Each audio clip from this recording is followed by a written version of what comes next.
Masjid Istiqlal adalah masjid terbesar di Indonesia, bahkan di Asia Tenggara. Masjid ini dikenal sebagai salah satu ikon ibu kota Jakarta yang lokasinya berseberangan dengan Gereja Katedral dan Gereja Immanuel.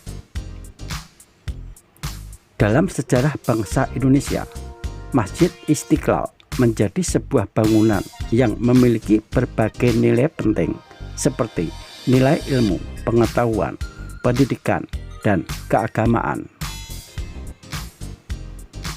Ide pendirian Masjid Istiqlal pertama kali dicetuskan oleh Menteri Agama pertama, yaitu Kiai Haji Wahid Hasyim dan beberapa ulama saat itu.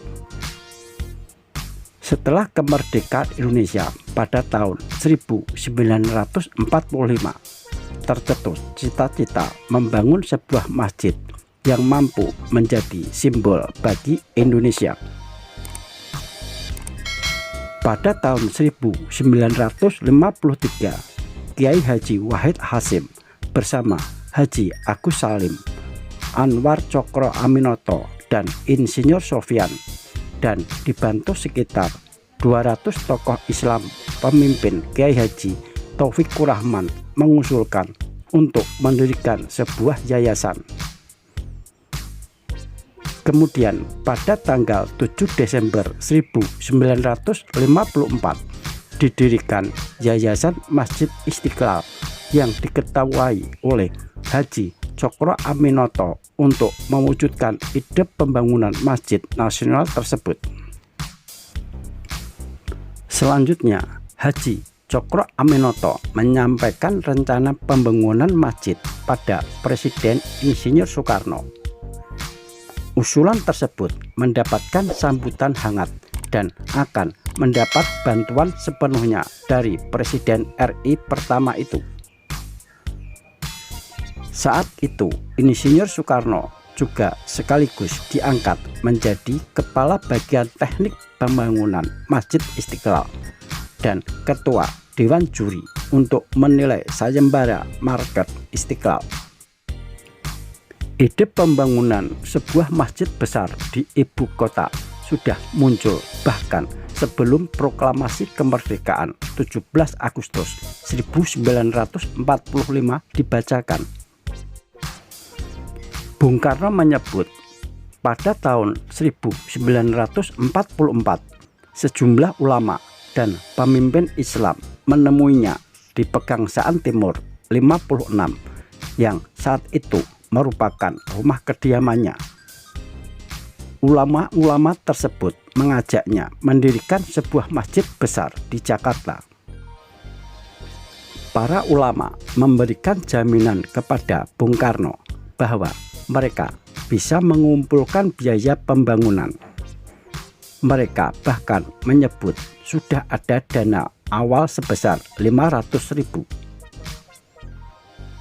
Selain itu, sudah banyak calon donatur yang menyatakan komitmen untuk memberi sumbangan dalam bentuk kayu, genteng, kapur, dan bahan-bahan bangunan lainnya. Bung Karno saat itu menyatakan ide pembangunan tak bisa dieksekusi hanya dengan sumber dana terbatas. Saat itu Soekarno membayangkan masjid besar yang nantinya dibangun harus kuat. Marilah kita membuat masjid jami yang bisa tahan 1000 tahun, dan marilah kita agar supaya mendirikan masjid jami yang tahan 1000 tahun itu, jangan berpikir dalam istilah kayu dan istilah genteng. Jangan kita membuat masjid yang seperti masjid di Cianjur atau di Cipanas atau di Sukabumi atau di kota-kota kecil.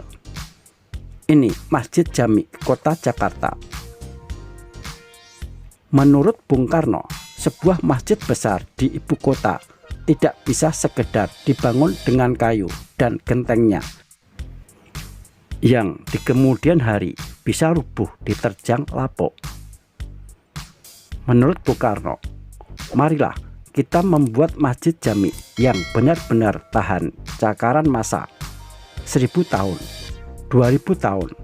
Dan untuk itu kita harus membuatnya dari besi, dari beton, pintunya dari perunggu, dari batu-batuan pualam, dan lain sebagainya. Pasca kemerdekaan pun persiapan pembangunan menyita waktu. Penetapan pemenang rancangan bangunan baru terjadi pada tahun 1956. Saat pengumuman pemenang 3 April 1956 malam di Istana Negara, diadakan juga pemungutan sumbangan-sumbangan secara sukarela.